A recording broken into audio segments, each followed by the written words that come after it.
ಚಿಕ್ಕ ಹುಡುಗರಿಂದ ಹಿಡಿದು ಗಂಡಸರು ಅಥವಾ ತಾತಂದಿರು ಎಲ್ಲ ಏಜ್ಗೂ ಒಂದು ಇಷ್ಟ ಆದ ಗಾಡಿ ಅಂದರೆ Yamaha RX. What a beauty.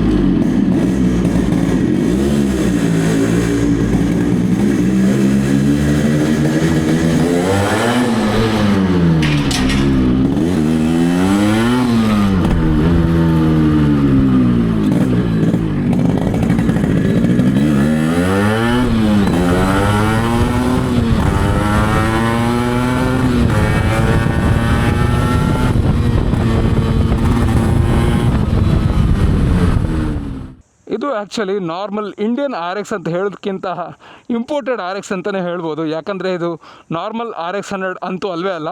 ಬರೀ MS ಇಲ್ಲಿ ಕಾಣ್ತದೆ RX100, ಬಟ್ ಆ್ಯಕ್ಚುಲಿ ಇದು ಯಮಹಾ RX 115 5 ಸ್ಪೀಡ್ ಗೇರ್ ಇರುವ RX 115 115cc ಇದು.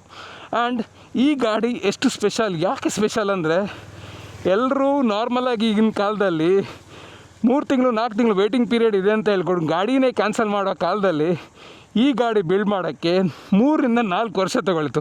ಇದು ಆ್ಯಕ್ಚುಲಿ ಚೆನ್ನಾಗಿ. ಈ ಗಾಡಿ ನಿಮಗೆ ನೋಡಲಿಕ್ಕೆ ಸಿಂಪಲ್ ಕಾಣುತ್ತೆ, ಬಟ್ ಆ್ಯಕ್ಚುಲಿ ಇದರಲ್ಲಿರೋ ಐಟಮ್ಸ್ ಟೋಟಲಿ ನಿಯರ್ಲಿ 5 lakhs. ಈ ಕಿವಿಲಿ ಗುಗ್ಗೆ ಪಗ್ಗೆ ಇದ್ರೆ ನೀಟಾಗಿ ಕೇಳೋದೇ ಇಲ್ಲ. ಏನಂದೆ ಇನ್ನೊಂದ್ಸಲ ಹೇಳು. 5 ಲಕ್ಷ ಅಷ್ಟು ಖರ್ಚು ಮಾಡಿದ್ದಾರೆ ಈ ಗಾಡಿಗೆ. ಮೀನಾಕ್ಷಿ ಎಂಥ ಒಳ್ಳೆ ಮಕ್ಕಳಿಗೆ ಜನ್ಮ ಕೊಟ್ಟೆ. ಯಾಕಂದರೆ ಇದರಲ್ಲಿರುವ ಐಟಮ್ಸ್ ನಾನೀಗ ಲಿಸ್ಟ್ ಮಾಡೋಕ್ಕೆ ಶುರು ಮಾಡಿದರೆ ನಿಮ್ಗೆ ಗೊತ್ತಾಗುತ್ತೆ. ಈಚ್ ಪಿನ್ ಟು ಪಿಂಟ್ ಇದನ್ನು ತುಂಬ ಪ್ಯಾಷನಾಗಿ ಬಿಲ್ಡ್ ಮಾಡಿರೋದು. ಸೊ ಫೋಗಡೆ ಬಿಡೋದು ಇಂಜಿನ್ ಬಿಟ್ಟರೆ I start with items one by one. ಈ ಸ್ಪೀಡೋಮೀಟ್ರ್ ಏನು ನಾರ್ಮಲಾಗಿ ಕಾಣ್ತಾ ಇದೆ.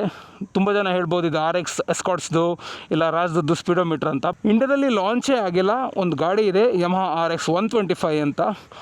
RX 125 5 ಸ್ಪೀಡ್ದು speedometer. You can see here. ಈ ಸ್ಪೀಡೋಮೀಟ್ರ್ ಒಬ್ಸರ್ವ್ ಮಾಡಿದ್ರೆ ಇಲ್ಲಿ 5 ಸ್ಪೀಡ್ ಗೇರ್ ಬಾಕ್ಸ್ ಅಂತ ಇದೆ. ಆ್ಯಂಡ್ ಇಲ್ಲಿ ಟ್ಯಾಕೋಮೀಟ್ರು ಡಿಫ್ರೆಂಟ್ ಬರುತ್ತೆ. ಅದು ಇಂಪೋರ್ಟೆಡ್. ಆ್ಯಂಡ್ ಇನ್ನೊಂದು ಇಂಪೋರ್ಟೆಡ್ ಐಟಮ್ಸ್ ಅಂತ ಹೇಳುವಾಗ ಈಚ್ ಆ್ಯಂಡ್ ಸ್ಮಾಲ್ ಐಟಮ್ಸನ್ನು ಇಂಪೋರ್ಟ್ ಮಾಡಿರೋದು. ಈವನ್ ಇಲ್ಲಿ ಇಂಡಿಕೇಟರ್ ಕಾಣ್ತಿದೆಯಲ್ಲ, ಇದು ಮೆಝೇನ್ ಮೇಡ್ ಇನ್ ಜಪಾನ್ದು ಒರಿಜಿನಲ್ ಇಂಡಿಕೇಟರ್ಸ್. ಇದು ಸ್ಟ್ಯಾನ್ಲೆದು brake lamp RX king setup. ಮುಂದೆ ನೋಡೋದಾದರೆ ಈವನ್ ಇಂಡಿಕೇಟರ್ಸ್ ಇದು ಇಂಪೋರ್ಟೆಡ್. ಈವನ್ ಹಾರ್ನ್ ಕೂಡ ಯಾವುದು ನಿಮಗೆ ನಾರ್ಮಲ್ RXಲ್ಲಿ ಸಿಗೋಲ್ಲ. ಇದು ಇಂಪೋರ್ಟ್ ಮತ್ತು ಎಕ್ಸ್ಪೋರ್ಟ್ ಮಾಡಲಲ್ಲಿ ಮಾತ್ರ ಇದು ತುಂಬ ರೇರ್. ಇದು ಡೆನ್ಸೋ ಅವ್ರದ್ದು ಹಾರ್ನ್ ಟ್ವಿನ್ ಸೆಟಪ್ ಬರುತ್ತೆ. ಈ ಕೀ ಸೆಟ್ ನೋಡಿದರೆ ಇಲ್ಲಿ ಇಗ್ನಿಷನ್ ಇದೆ ನೋಡಿ, ಇದು ಅಷ್ಟೇ, ಇದು ಇಂಪೋರ್ಟೆಡ್. ಅದು ಲೆಫ್ಟ್ ರೈಟು 6 ಸ್ಪೀಡದು. ಮತ್ತು ಇಂಜಿನ್ ಮಾತಾಡೋದಾದರೆ ಕಂಪ್ಲೀಟ್ ಸೆಟಪ್ 115 ಸೆಟಪ್ಪನ್ನು ಕಂಪ್ಲೀಟಾಗಿ ಇಂಪೋರ್ಟ್ ಮಾಡಿರೋದು. ಈ ಶೀಲ್ಡ್ ಇದೆಲ್ಲ ಆಚೆ ಲೆಫ್ಟ್ ರೈಟ್, ಅದು RXKದು RX ಕಿಂಗ್ ಮತ್ತೆ ಬಂದಿರೋದು. RXK ಫಸ್ಟ್ ಬಂದಿತ್ತು, ಅದರದ್ದು ಶೀಲ್ಡ್. ಆ್ಯಂಡ್ ಇಲ್ಲಿ ಲೀವ್ಸ್ ಕಾಣ್ತಾ ಇದೆ. ಈ ಲೀವ್ಸ್ ಲೆಫ್ಟ್ ರೈಟ್ ಇರೋದು ಅದು RD 350ದು, ಅದು US ಸ್ಪೆಕ್ದು. ಆ್ಯಂಡ್ ಇಲ್ಲಿ ಒರಿಜಿನಲ್ ಕಾರ್ಬ್ಯುರೇಟರ್ 115 ಕಾರ್ಬ್ಯುರೇಟರ್ ಇದೆ. ಈಚ್ ಆ್ಯಂಡ್ ಎವ್ರಿಥಿಂಗ್ ಈ ಇಂಜಿನಲ್ಲಿ ಇರೋ ಕ್ರ್ಯಾಂಕ್ ಶಾಫ್ಟ್ ಆಗಲಿ, ಕ್ಲಚ್ ಸೆಟಪ್ ಆಗಲಿ, ಮ್ಯಾಗ್ನೆಟ್ ಕಾಯಿಲ್ ಆಗಲಿ ಎಲ್ಲನೂ ಒರಿಜಿನಲ್ 115. ಮತ್ತು ಈ ಪೂರ್ತಿ ಗಾಡಿ ನೋಡುವಾಗ one of the special attraction ಅಂದರೆ ಎಲಾಯ್ ವೀಲ್ಸ್. ಈ ಎಲಾಯ್ ವೀಲ್ಸು ನಿಮಗೆ ಬರೀ 6 ಸ್ಪೀಡಲ್ಲಿ ಬರೋದು. ಆ್ಯಕ್ಚುಲಾಗಿ RX 115 ಬಂದಿರೋದು ಸ್ಪೋಕ್ಡ್ ವೀಲ್, ಬಟ್ ಅದು ಅಲ್ಯೂಮಿನಿಯಂ ವೀಲ್ ಆಗಿತ್ತು. ಬಟ್ ಇದು ಅಲ್ಯೂಮಿನಿಯಂ ವೀಲೇ, ಎಲಾಯ್ ವೀಲೇ, ಟ್ಯೂಬ್ಲೆಸ್. ಆಲ್ಸೋ ನಿಮಗೆ ಟೈರ್ ಪಂಚರ್ ಆದರೆ ಏನಾದರೂ ಆದರೆ ಈಸ್ ಆಫ್ ಯೂಸಿಗೆ ಇವರು ಎಲಾಯ್ ವೀಲ್ಸ್ ಹಾಕಿದ್ದಾರೆ. Let's go for a ride, man. What do you say?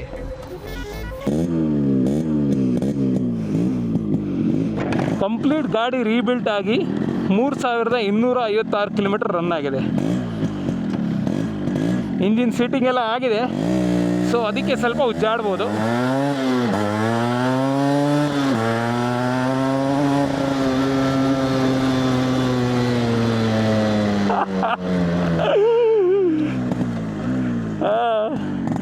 RX ಇಟ್ಕೊಂಡವನು normal normal ಆಗಿ ಎಕ್ಸಿಲೇಟರ್ ಕೊಟ್ಟರೆ RX-ಗೆ ಮರ್ಯಾದಿರಲ್ಲ.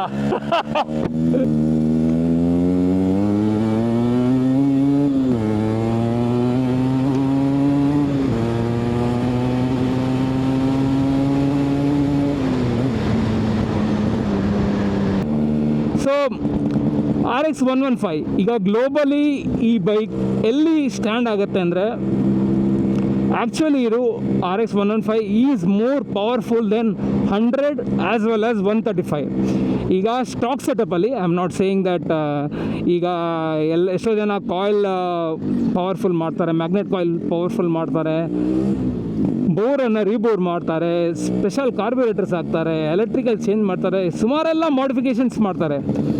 RX ಒಂದು ಸಣ್ಣ ಒಂದು ಬಾವಿ ಆದರೆ ಆದರೆ RX ಮಾಡಿಫಿಕೇಷನ್ ದೊಡ್ಡ ಓಷನೇ, ಸಮುದ್ರದಲ್ಲಷ್ಟು ಒಂದು ಆಪ್ಷನ್ಸ್ ಇದೆ. ಮಾಡಿಫಿಕೇಷನ್ ಮಾಡೋಕ್ಕೆ ಶುರು ಮಾಡಿದರೆ ಮುಗಿಯೋದೇ ಇಲ್ಲ. ಸೊ ನಾನು ಸ್ಟಾಕ್ ಸೆಟಪಲ್ಲಿ ಹೇಳೋದಾದರೆ RX 115 is powerful more than compared to normal Indian RX 100 ನಿಮಗೆ ಆಲ್ಮೋಸ್ಟ್ ಒಂದು 12 BHP ಪ್ರೊಡ್ಯೂಸ್ ಮಾಡುತ್ತೆ. RX 135 ನಿಮಗೆ 14 BHP ಪ್ರೊಡ್ಯೂಸ್ ಮಾಡುತ್ತೆ, ಇವನ್ ದ 5 ಸ್ಪೀಡ್. ಬಟ್ ಈ RX 115 ಸ್ಟಾಕಲ್ಲೇ 5 ಸ್ಪೀಡ್ ಸೆಟಪ್ಪಲ್ಲಿ ಸ್ಟಾಕಲ್ಲಿ ನಿಮಗೆ ಆಲ್ಮೋಸ್ಟ್ 16 BHP ತನಕ ಪವರ್ ಇದೆ. ಸೊ ಇದರಲ್ಲೂ ನೆಕ್ಸ್ಟು ಕಾಯಿಲನ್ನು ಚೇಂಜ್ ಮಾಡಿದರೆ, ಕಾಯಿಲನ್ನು ಪವರ್ಫುಲ್ ಕಾಯಿಲ್ ಹಾಕಿದರೆ, ಇಲ್ಲ ಬೋರ್ ಇವಾಗ 0.25ಇಂದ ಅಪ್ಸೈಸ್ ಮಾಡಿದರೆ, ಆ್ಯಂಡ್ ಕಾರ್ಬ್ಯುರೇಟರ್ ಸ್ಲೈಡಿಂಗ್ ಕಾರ್ಬ್ಯುರೇಟರ್ ಹಾಕಿದರೆ, ಕ್ವಿಕ್ ಥ್ರಾಟಲ್ ಹಾಕಿದರೆ, ಕಾರ್ಬ್ಯುರೇಟರ್ ಟ್ಯೂನಿಂಗ್ ಮಾಡಿದರೆ, ಜೆಟ್ಟಿಂಗ್ ಮಾಡಿದರೆ, ಮುಗಿದಷ್ಟು ಒಂದು ಆಪ್ಷನ್ಸನ್ನು ಮಾಡಿದರೆ ಇದು ನಾರ್ಮಲ್ ಆಗಿ ನಿಮಗೆ 18 to 20 BHP ಪವರ್ ಆರಾಮ್ಸೆ ಹೇಳ್ಕೋಬೋದು.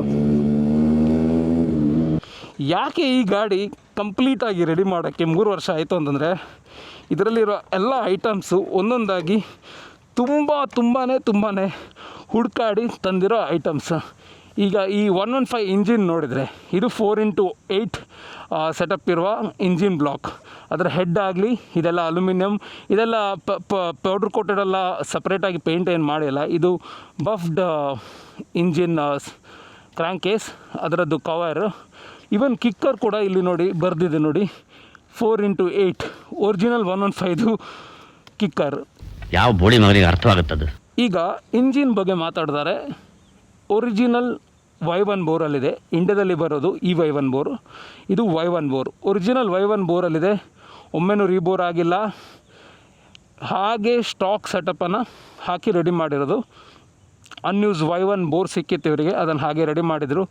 ಲೈಟಾಗಿ ಹೌದಾ ಅಲ್ವಾ ಅಂತ ಕ್ಲಿಯರೆನ್ಸ್ ಇತ್ತು, but they ignored it. After carbon sitting ಗಾಡಿ ರನ್ ಮಾಡಾದಮೇಲೆ ಗಾಡಿ ಸೆಟ್ ಆಯಿತು. ಸೊ 115 ಇವರು ಯಾಕೆ ಪರ್ಟಿಕ್ಯುಲರ್ ಆಗಿ 115ಅನ್ನೇ ಬಿಲ್ಡ್ ಮಾಡಿದರು? ಈಗ of course there is RX 100, RX 100 5 speed, RX 135 5 speed, Z ಅದು ಇದು ಅಂತೇಳಿ ಇವರು 115 ಸೆಟಪ್ಪನ್ನೇ ಯಾಕೆ ಮಾಡಿದ್ದಾರೆ ಅಂದರೆ, 115 ಸ್ಪೆಷಾಲಿಟಿ ಏನಂದರೆ ಅದರಲ್ಲಿರೋ ಒಂದು ಮ್ಯಾಗ್ನೆಟ್ ಕಾಯಿಲ್. ಆ ಮ್ಯಾಗ್ನೆಟ್ ಕಾಯಿಲ್ದು ಕರೆಂಟ್ ಸಪ್ಲೈ ಎಷ್ಟು ಕಾನ್ಸ್ಟೆಂಟ್ ಇದ್ದರೆ throughout the ride, let's say you are going for a long journey, throughout the ride there is no difference in the current supply. ಈಗ RX 100 ಆಗಲಿ RX 135 ಆಗಲಿ ಗಾಡಿ heat ಆದಾಗ ಸ್ವಲ್ಪ ಡಿಫ್ರೆಂಟಾಗಿ power ಕೊಡುತ್ತೆ. ಮತ್ತು ಗಾಡಿ ಓಲ್ಡ್ ಆದಾಗೆ ತುಂಬ ಲಾಂಗ್ ರೈಡ್ ಹೊಡೆಯೋಕ್ಕಾಗಲ್ಲ, ಗಾಡಿ ನಿಲ್ಲಿಸಬೇಕಾಗ್ತದೆ, ಗಾಡಿ ಸೌಂಡ್ ಚೇಂಜ್ ಆಗ್ತದೆ. ವೆರಾಸ್ ಈ ಸೆಟಪ್ಪಲ್ಲಿ 115ಅಲ್ಲಿ ಅದರಲ್ಲಿರೋ ಮ್ಯಾಗ್ನೆಟ್ ಕಾಯಿಲಲ್ಲಿ throughout the ride, throughout your journey ಆಗಲಿ ಅಥವಾ ಥ್ರೂ ಔಟ್ ಯುವರ್ ಯೂಸ್ ನಿಮಗೆ ಗಾಡಿ ಸೌಂಡ್ ಚೇಂಜ್ ಆಗೋಲ್ಲ, ಕರೆಂಟ್ ಸಪ್ಲೈ ಚೇಂಜ್ ಆಗೋಲ್ಲ. Each and every small things ಇದನ್ನು ಒರಿಜಿನಲ್ ಹಾಕಿದ್ದಾರೆ. ಇವನ್ ಡಿಸ್ ಸೆಟಪ್ಪು ಅಷ್ಟೇ 115.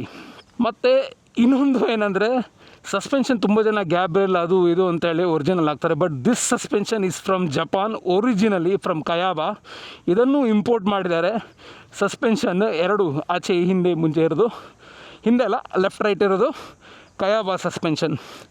ಫ್ರಂಟ್ ಸಸ್ಪೆನ್ಷನ್ ಮಾತ್ರ ಸೆಟಪ್ ಗ್ಲಾಡಿಯೇಟರ್ ಹಾಕಿದ್ದಾರೆ, ಯಾಕಂದರೆ ಡಿಸ್ಕ್ ಬ್ರೇಕ್ ಹಾಕಿದಾಗ ನಿಮಗೆ ವೀಲ್ ಹಬ್ ಕುತ್ಕೊಳ್ಳಿಕ್ಕೆ ಇಂಡಿಯಾದಲ್ಲಿ ಸೆಟಪ್ ಮಾಡಿರುವ ಒಂದು, ಅಥವಾ ಕಿಂಗಿಗೆ ಸೆಟಪ್ ಆಗೋದು 6 ಸ್ಪೀಡಿಗೆ ಸೆಟಪ್ ಆಗೋದು ಅಂದರೆ ಗ್ಯಾಬ್ರೆಲ್ ಇದು ಗ್ಲಾಡಿಯೇಟರ್ದು, ಯಮಹಾ ಗ್ಲಾಡಿಯೇಟರ್ದು ಸಸ್ಪೆನ್ಷನ್ ಇದೆ. ಹ್ಯಾಂಡಲ್ ಬಾರ್, ಇವನ್ ಹ್ಯಾಂಡಲ್ ಬಾರ್ ಕೂಡ RX 100 ಇದಲ್ಲ, RX 115 ಒರಿಜಿನಲ್. ಆ್ಯಂಡ್ ಇದಿದೆಲ್ಲ ಇದು ಕಿಂಗ್ದು ಡಿಸ್ಕ್ ಮಾಸ್ಟರ್ ಸಿಲಿಂಡರ್ದು ಕವರ್. ಹೇಳೋದಾದರೆ ಮುಗಿಯೋದೇ ಇಲ್ಲ. ಹೂ ಸ್ಟಾಪ್ಡ್ ಯು? ನಿಮ್ಮನ್ನು ತಡೆದಿರುವವರು ಯಾರು? ಈ ಗಾಡೀಲಿ ಎಲ್ಲೂ ನಾರ್ಮಲ್ ಸ್ಕ್ರೂ ಬೋಲ್ಟ್ ಇಲ್ಲ, ಎಲ್ಲ each and everything is Allen key. ಇಲ್ಲಿ ಆ್ಯಲನ್ ಕೀ, ಇಂಥ ಒಂದು ಕ್ರಿಟಿಕಲ್ ಇಲ್ಲಿ ನೋಡಿ, ಇದು ಆ್ಯಲನ್ ಕೀ ಸೆಟಪ್, ಎಲ್ಲ ಆ್ಯಲನ್ ಕೀ ಸೆಟಪ್. 90% ಈವನ್ ಕೇಸಸ್ಲು ಇಲ್ಲಿ ನೋಡಿದರೆ ಎಲ್ಲ Allen key setups. Screw bolt, normal nut bolt ಹಾಕಿಲ್ಲ, except for the wheel bolt ಮತ್ತು ಸಸ್ಪೆನ್ಷನ್ ಮತ್ತು ಚಾರ್ಜಿ ಬೋಲ್ಟ್ ಬಿಟ್ಟರೆ ಬೇರೆ ಎಲ್ಲನೂ ಆ್ಯಲನ್ ಕೀ. ಇವ್ರ ಗಾಡಿನ ರೆಡಿ ಮಾಡುವಾಗ ಈಚ್ ಆ್ಯಂಡ್ ಎವ್ರಿಥಿಂಗ್ ಸಣ್ಣ ಸಣ್ಣ ವಿಷಯ ಹಿಡಿದು ಅವರು ಕೂತ್ಕೊಂಡು ನನಗೆ ಈ ಥರನೇ ಬೇಕು ಅಂತ ಹೇಳಿ 3-4 ವರ್ಷ ಸೇರಿ ಮಾಡಿದ ಗಾಡಿದು. ಈ ಗಾಡಿ ಇಂಜಿನ್ ಎಷ್ಟು ಸ್ಮೂತ್ ಆಗಿದೆ ಅಂದರೆ, ಎಷ್ಟೋ ಕರೆಂಟ್ 4 ಸ್ಟ್ರೋಕ್ ಇಂಜಿನ್ ಕೂಡ ಎಷ್ಟು ಸ್ಮೂತ್ ಇಲ್ಲ, ಅಷ್ಟು ಸ್ಮೂತ್ ಆಗಿದೆ. ಈಗ ನಾನು ಫುಲ್ ತೋರಿಸ್ತೇನೆ ಇದರದ್ದು.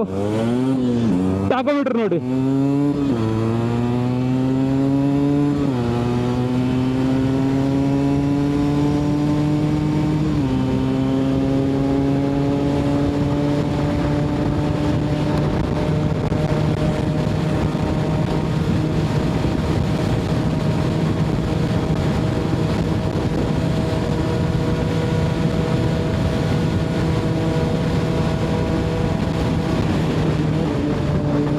ಶೂಟ್ ಮಾಡಿ ಸಾಯಿಸ್ಬಿಡ್ತೀನಿ. ಇರಿಟೇಷನ್ ಕಣ್ರಿ, ಕಳ್ಸಿ ಆಚೆ.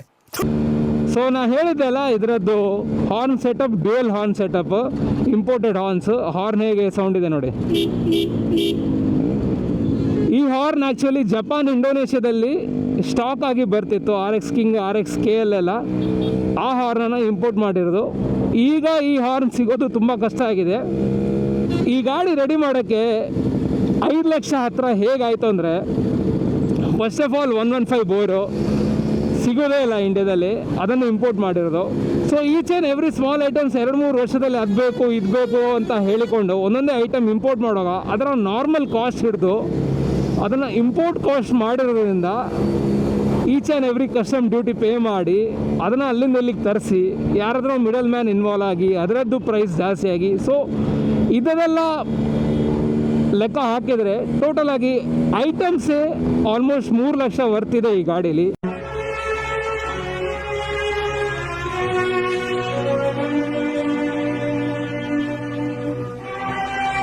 ಇನ್ನೊಂದು ನೋಡ್ಬೋದು ಈ ಗಾಡೀಲಿ ವೆರಿ ಸ್ಪೆಷಲ್ ಥಿಂಗ್ ಏನಂದರೆ ಇದರದ್ದು ಕೀ. ಈ ಕೀಗೆ ಇವರು ಆಲ್ಮೋಸ್ಟ್ 3 to 4 months ವೆಯ್ಟ್ ಮಾಡಿದ್ದಾರೆ. ಅದು ಹುಡ್ಕಾಡಿ ಇದೇ ಕೀ ಬೇಕು ಅಂತ. ಇದು ಒರಿಜಿನಲ್ ಜಪಾನ್ ಅವರದ್ದು ಸ್ಪೆಷಲ್ ಕೀ. ಜಪಾನಲ್ಲಿ ಪೊಲೀಸ್ ಗಾಡಿಗಳಿಗೆ ಮಾತ್ರ ಇರುವ ಒಂದು ಸ್ಪೆಷಲ್ ಕೀ. ಇಲ್ಲಿ ನೋಡ್ಬೋದು, ಇಲ್ಲೊಂದು ನಾಚ್ ಇದೆ, ಸ್ಪೆಷಲ್ ಕೀ. ಆ ನಾಚನ್ನು ಸ್ಟ್ರೈಟ್ ಹಾಕಿ ಈ ಕೀ ಹೀಗೆ ಹಾಕಬೇಕು. ಕೀ ಏನಪ್ಪ ಇಷ್ಟು ಸಣ್ಣದಾಗಿದೆ ಅಂತ ಅಂದ್ಕೊಳ್ಬೋದು, ಯಾಕಂದರೆ ಜಪಾನ್ದಲ್ಲ ಅದಕ್ಕೆ ಸಣ್ಣದು. ಬರೀ ಇಂಥದೆಯಾ? ಮೊನ್ನೆ ಈ ಗಾಡಿ ರಾಜಣ್ಣ ಅವರು ಗ್ಯಾರೇಜಲ್ಲಿ ಇಟ್ಕೊಂಡಿದ್ದಾಗ ಯಾರೋ ಒಬ್ಬರು ಬಂದು ಕೇಳಿದ್ರು, ಇದ್ಯಾವ ಗಾಡಿ ಅಂತ. RX 115 ಯಾವುದು ಡೂಪ್ಲಿಕೇಟ್ ಗಾಡಿ ಅಂತ ಅಂದರು. ಆಮೇಲೆ ರಿಸರ್ಚ್ ಮಾಡಿದಾಗ ಅವ್ರಿಗೆ ಗೊತ್ತಾಯ್ತು 115 ಇಂಡಿಯಾದಲ್ಲಿ ಇರಲಿಲ್ಲ ಅಂತ. ಆ ಜನ ಗಾಡಿ ಎಲ್ಲ ನೋಡಾದ್ಮೇಲೆ ಒಮ್ಮೆ ಬಿಟ್ಟು ನೋಡಿ ಅಂತ ಹೇಳಿದ್ವಿ. ಗಾಡಿ ಬಿಟ್ಟು ನೋಡಿದ್ರು. ಗಾಡಿ ಬಿಟ್ಟು ನೋಡಾದ್ಮೇಲೆ ಗಾಡಿ ಸೂಪರ್ ಇದೆ, ನನಗಂತೂ ಭಾಳ ಖುಷಿ ಆಯಿತು, ಗಾಡಿ ಕೊಡ್ತೀರಾ ಅಂತ ಕೇಳಿಬಿಟ್ರು.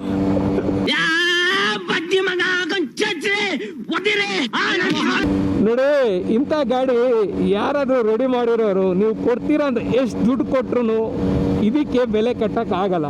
ಗಾಡಿ ಖರ್ಚಾಗಿರ್ಬೋದು, 4-5 ಲಕ್ಷ ಖರ್ಚಾಗಿರ್ಬೋದು, ಆದರೆ ಇದನ್ನು ಯಾರು ಸುಲಭವಾಗಿ ಕೊಡೋದೇ ಇಲ್ಲ. ಅಂಥ ಕಷ್ಟ ಕಾಲ ಬಂದ್ರೂ ಏನೋ ಒಂದು ಅಡ್ಜಸ್ಟ್ ಮಾಡ್ತಾರೆ. ಗಾಡಿನ ಸೇಲ್ ಮಾಡೋದು ಬಹಳ ಕಮ್ಮಿ.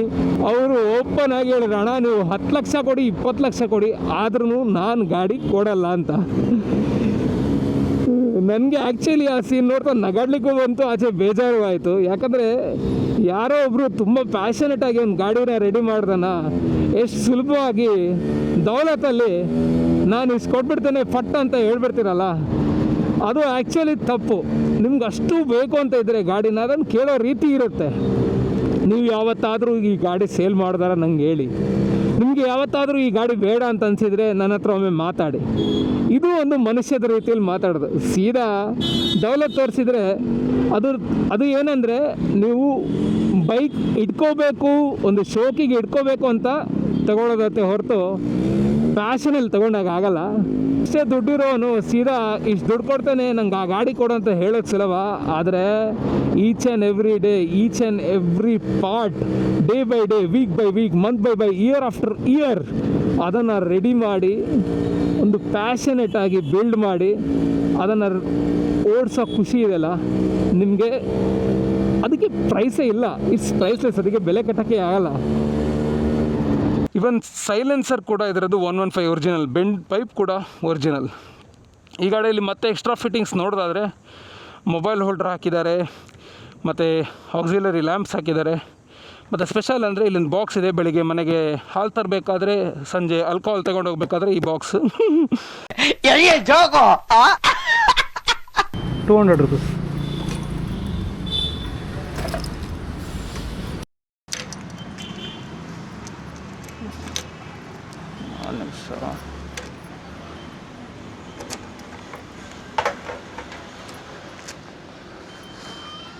ಸೊ ಈ ಕೀ ಸೆಟ್ ಇರೋದು ಬರೀ ಇಗ್ನಿಷನ್ಗೆ ಅಷ್ಟೇ. ಟ್ಯಾಂಕಿಗೆ ಇಂಡಿಯನ್ ಮೇಡ್ದು ಕೀ ಹಾಕಬೇಕಾಗತ್ತೆ. ಸೊ ನೀವು ಒಬ್ಸರ್ವ್ ಮಾಡಿರ್ಬೋದು, ಪೆಟ್ರೋಲ್ ಹಾಕುವಾಗ 200 ರುಪೀಸ್ ಪೆಟ್ರೋಲ್ ಹಾಕುವಾಗ ಆಯಿಲ್ ಹಾಕಿಲ್ವಾ ಅಂತ. ಸೊ ಆ್ಯಕ್ಚುಲಿ ಈ ಬೈಕ್ದು ಆಯಿಲ್ ಪಂಪ್ ಸರಿಯಾಗಿ ವರ್ಕ್ ಆಗ್ತಾ ಇದೆ. ಸೊ ಆಯಿಲ್ ಪಂಪ್ ವರ್ಕ್ ಆಗ್ತಾ ಇರುವಾಗ ಪ್ರತಿ ಸತಿ ಪೆಟ್ರೋಲ್ ಹಾಕುವಾಗ ಇವಾಗ ಲೀಟ್ರಿಗೆ 20 ml ಆಯಿಲು, ಅಲ್ಲ ಲೀಟ್ರಿಗೆ 40 ml ಆಯಿಲ್, ಆ ಥರ ಆಯಿಲ್ ಹಾಕಬೇಕು ಅಂತ ಇಲ್ಲ. ಆಯಿಲ್ ರಿಸರ್ವರಲ್ಲಿ 2T ಆಯಿಲ್ ಹಾಕಿಡಬೇಕು. ಅದು ಪೆಟ್ರೋಲ್ ಎಷ್ಟು ಬೇಕು ಅದಕ್ಕೆ ತಕ್ಕಂಗೆ ಆ ರಿಸರ್ವರಿಂದ ಆಯಿಲ್ ಕುಡಿತದೆ, ಅಥವಾ ಎಷ್ಟು ಬೇಕಷ್ಟು ತಗೊಳ್ತದೆ. ಸೊ ಒನ್ಸ್ ಆ 2T ಆಯಿಲ್ ಕಂಪ್ಲೀಟ್ ಖಾಲಿ ಆದಾಗ ಗೇಜಲ್ಲಿ ಕಾಣುತ್ತೆ 2T ಆಯಿಲ್ ಖಾಲಿ ಆಗಿದೆ ಅಂತೇಳಿ. 2T ಆಯಿಲ್ ಖಾಲಿ ಆದಮೇಲೆ ಪುನಃ ರೀಫಿಲ್ ಮಾಡಿದರೆ ಆಯಿತು. ಸೊ 1/2 ಲೀಟ್ರ್ ಕ್ಯಾನಿಂದ ವಾಪಸ್ ಆ ಲೆಫ್ಟ್ ಸೈಡಿಂದ ಆ ಪ್ಯಾನಲ್ ಓಪನ್ ಮಾಡಿ you can put the 2T oil. RX 115 ಇಂಡಿಯಾದಲ್ಲಿ ಯಾವತ್ತೂ ರೆಡಿ ಆಗಿರಲಿಲ್ಲ. ಇಂಡಿಯಾಕ್ಕೆ ಯಾವತ್ತೂ ಇಂಪೋರ್ಟ್ ಆಗಿಲ್ಲ, ಇಂಡಿಯಾಕ್ಕೆ ಯಾವತ್ತೂ ಸಪ್ಲೈ ಆಗಿಲ್ಲ. ಸೊ RX 100ಅನ್ನೇ RX 115ಗೆ ಕನ್ವರ್ಟ್ ಮಾಡಿರೋದು. Accept for the aesthetics, tank, shield, seat, ಇದರಲ್ಲಿ ಎಲ್ಲನೂ 115. ಈ ಗಾಡಿ ಬಗ್ಗೆ ಮಾತಾಡೋದು ಅಂತ ಹೇಳಲು ಶುರು ಮಾಡಿದರೆ ಮುಗಿದಷ್ಟು ಮಾತಾಡ್ಬೋದು. ಯಾಕಂದರೆ ಈ ಗಾಡಿನ ನಾನು ಪರ್ಸ್ನಲಿ 1-2-3 ವರ್ಷದಿಂದ ನೋಡಿದ್ದೇನೆ. ಮುರಿದೋಗಿರೋ ಗುಜರಿ ಗಾಡಿ ಥರ ಇತ್ತು. ಅದನ್ನು ರೆಡಿ ಮಾಡಿ ಚಾಸಿ ಮತ್ತು ಒಂದೊಂದೇ ಐಟಮ್ಸನ್ನು ತರಿಸಿ each pin to pin small part by part ready ಆಗೋದು ನೋಡಿದ್ದೇನೆ. 2 to 3 years ಪೇಷನ್ಸ್ ಆಗಿ ವೆಯ್ಟ್ ಮಾಡೋದು ಅಂದರೆ ಆ್ಯಕ್ಚುಲಿ ಹೇಳ್ತೇನೆ hats off to Rajanna. And ಇಂಥ ಚಿನ್ನದಂಥ ಗಾಡಿನ ಇವ್ರು ಆ್ಯಕ್ಚುಲಿ ನನಗೆ 1-2-3 ದಿನ ರೈಡ್ ಮಾಡಿ ನೋಡಿ ಬಟ್ರೆ ಅಂತೇಳಿ ಕೊಟ್ಟರು. ನಿನ್ನೆಯಿಂದ ಓಡಾಡಿಸ್ತಾ ಇದ್ದೇನೆ, ಕಳೆದೋಗ್ಬಿಟ್ಟೆ. I was always a fan of RX 135, but ಈ 115 has a separate space in my heart. So if at all ನೀವು ಈ ಚಾನಲ್ಗೆ ಫಸ್ಟ್ ಟೈಮ್ ಹೊಸ ಯೂಸರ್ ಆಗಿದ್ದರೆ, ಹೊಸ ವ್ಯೂವರ್ ಆಗಿದ್ದರೆ, ಹಾಯ್, ಐ ಆಮ್ ಮೋಟೋಸೆಪಿಯನ್. ಒಂದು ಕಾಲದಲ್ಲಿ ತುಂಬ ವೀಡಿಯೋಸ್ ಹಾಕ್ತಿದ್ದೆ, ಟ್ರಾವೆಲ್ ವೀಡಿಯೋಸ್, ಬೈಕ್ ವೀಡಿಯೋಸ್ ಎಲ್ಲ. Life has taken many turns. ಯೂಟ್ಯೂಬಲ್ಲಿ ಕಂಟಿನ್ಯೂಸ್ ಆಗಿ ವೀಡಿಯೋ ಹಾಕ್ಲಿಕ್ಕೆ ಆಗ್ತಿರ್ಲಿಲ್ಲ. ಈಗಲೂ ಕಷ್ಟ ಆಗ್ತಿದೆ. But then again some day some come back should be there ಅಂತ ಹೇಳ್ತಾರಲ್ಲ. ಸೊ ಅದಕ್ಕೆ ಈ ಸ್ಪೆಷಲ್ ಗಾಡಿಯಲ್ಲಿ ಈ ಸ್ಪೆಷಲ್ ಪರ್ಸನಿಂದ ಒಂದು ಸ್ಪೆಷಲ್ ವಿಡಿಯೋ. ಸೊ ನಿಮಗೆ ಎಲ್ಲಿಯಾದರೂ ಈ ವ್ಲಾಗ್ ಇಷ್ಟ ಆಗಿದ್ದರೆ do not forget to subscribe. And ಎಲ್ಲಾದರೂ ನಾನು ಎಲ್ಲಾದ್ರೂ ತಪ್ಪು ಇನ್ಫಾರ್ಮೇಷನ್ ಹೇಳಿದರೆ ಅಥವಾ ತಪ್ಪೇನಾದರೂ ಮಾಡಿದರೆ ಪ್ಲೀಸ್ ನಾನು ತಿದ್ಕೊಳ್ತೇನೆ. Let's all be gentle, no hydration. So until next time, until then, ride safe, always wear a helmet, and if you are driving a car, always wear the seat belt. Until then, bye.